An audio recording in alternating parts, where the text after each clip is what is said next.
Hey, kalian tahu apa yang lebih keren dari satu monitor ultrawide? Dua monitor ultrawide.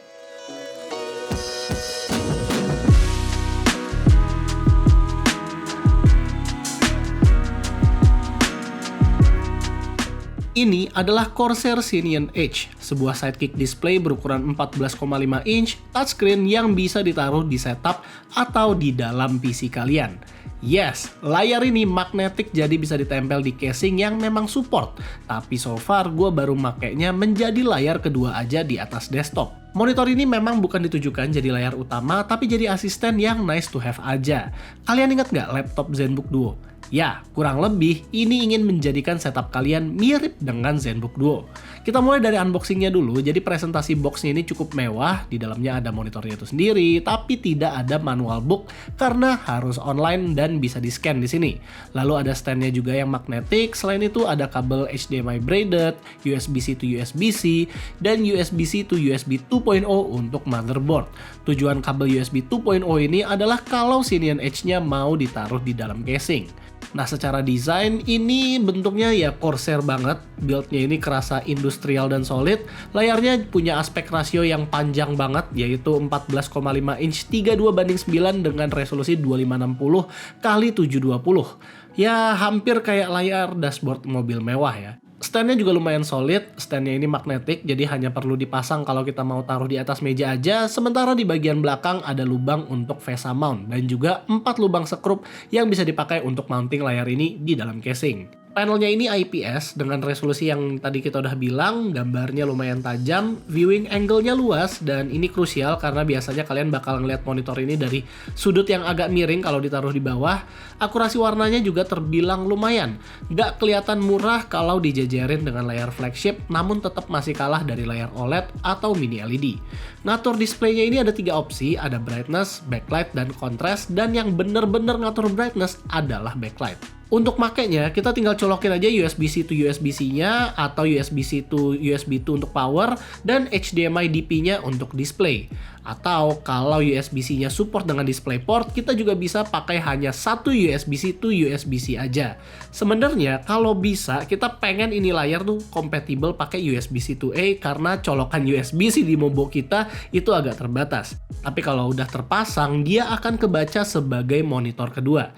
Kita bisa install iQOO dan scan Xenion Edge-nya buat nikmatin fitur-fiturnya dia. Jadi fitur utama dari layar ini adalah kita bisa memakai widget-widget yang ada di dalam iQOO.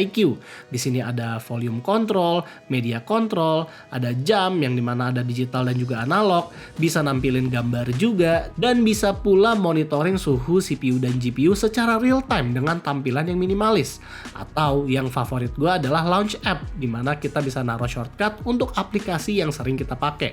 Contohnya gue di sini naruh folder kerjaan, benchmark database di Excel, terus PPT buat bikin graf, dan link atau lain-lain.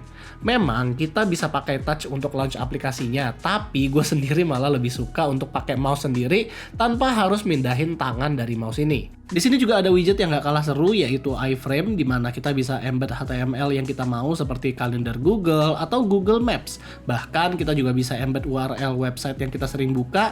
Ada juga video YouTube player, namun YouTube ini suka error, entah kenapa. Dan selain dari penggunaan-penggunaan ini, kita juga bisa pakai monitornya buat SIM hub. Jadi kalau lagi main Forza Horizon atau Motorsport, bisa dipakai buat tampilin speedometer, atau buat flight simulator juga bisa, tergantung dari aplikasi SIM hub-nya. Atau kalian juga bisa pakai monitornya jadi monitor kedua, di mana bisa ganti-ganti lagu Spotify langsung dengan touchscreen, cek Discord, atau main balatro sambil produktif.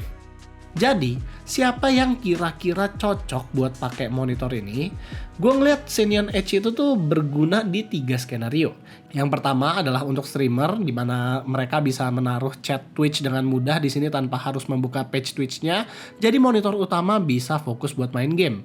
Dan yang kedua itu untuk produktivitas, jadi kita bisa naruh timeline Premiere Pro atau sekedar Spotify dan WhatsApp web, di mana space monitor utama jadi bener-bener bersih buat kerja. Dan yang ketiga sih menurut gue adalah sistem monitoring, di mana kalau kalian seorang power user, kalian bisa naruh dashboard iQOO di sini buat mantau suhu CPU atau GPU secara real time dengan tampilan yang cukup cakep. Lalu, apakah Corsair Xenion Edge ini ideal banget? Enggak juga, karena softwarenya masih belum matang banget. Jadi, musuh terbesar dari monitor ini adalah sleep state. Bangun-bangun dari sleep, monitor ini suka bertingkah. Kadang widgetnya nggak bisa keluar, dan kadang bahkan display widgetnya bisa ketuker sama monitor utama. Dan satu-satunya fix itu hanya restart komputernya aja. Gua nggak tahu apakah karena monitor utama kita itu ultrawide juga, atau karena monitor utama kita smart monitor, dan si Xeneon ini ya jadi kedetek monitor nomor 1. Jadi pada awalnya Corsair itu ingin membuat casing yang ada monitornya seperti HYTE punya. Tapi setengah jalan Corsair berpikir kalau kenapa nggak kita bikin aja sebuah layar fleksibel yang nanti tinggal terserah sama user mau mereka taruh di casing atau di sekitaran monitor mereka. Akhirnya jadilah sebuah layar portable, ya nggak bisa dibilang portable, layar fleksibel yang bisa ditaruh di casingnya Corsair atau bisa juga ditaruh di sekitaran monitor kita, tergantung dari mountingnya. Dan menurut gua kalau misalnya ditaruh di casing, ya gimana ya, gue bukan pasarnya juga sih untuk naruh layar di casing, toh juga casing gue taruh di bawah meja. Tapi kalau untuk di sekitaran monitor, untuk menjadi sebuah sidekick monitor, ini termasuk nice ya. Kalau misalnya kita pakai buat hardware monitoring, dia cukup akurat, kita udah coba untuk bandingin sama yang HW Info tampilkan dan cukup sama. Terus juga kalau misalnya dibilang dia cukup tajam, ya lumayan tajam, fungsionalitasnya juga banyak, widgetnya juga variasinya banyak. Untuk mempersonalize-kannya ke kebutuhan kita sehari-hari juga gampang, asalkan kita tahu apa aja kebutuhan kita. Tapi menurut gue widgetnya itu masih bisa diimprove lagi karena harganya ini udah 3,5 juta, jadi harusnya bisa lebih baik dari itu. Contohnya kayak gini ya, kayak jam aja itu kita lihat dia bisa taruh tulisan kan di atas. Nah tulisannya itu fontnya nggak bisa diganti-ganti, terus juga tanggalannya itu nggak bisa diganti, layout jamnya juga itu doang, jadi ya secara personalize itu agak kurang. Terus kalau misalnya dibilang UI-nya nggak terlalu modern, jadi ya kita berharap bisa lebih bagus lagi. Dan yang iframe-nya tadi sih kayaknya harusnya bisa di-improve lagi, iframe-nya itu jadi lebih kompatibel dengan yang lain. Dan juga media player-nya, kalau misalnya media player itu bisa nge-embed Spotify sih, ya kayak kita milih lagunya di Spotify itu tanpa harus ngapus widgetnya ya, itu kayaknya lebih bagus lagi sih. Tapi ya intinya dia potensinya gede, tapi sayangnya untuk sekarang di harga 3-4 jutaan ini masih agak prematur. Tapi nggak tahu ya, balik lagi karena ini barangnya kemarin sempat habis, yang berarti cukup laku. Tapi kita lihat aja. Kalau misalnya kalian sendiri kira-kira tertarik nggak sih untuk punya sebuah monitor kecil di bawah monitor kalian?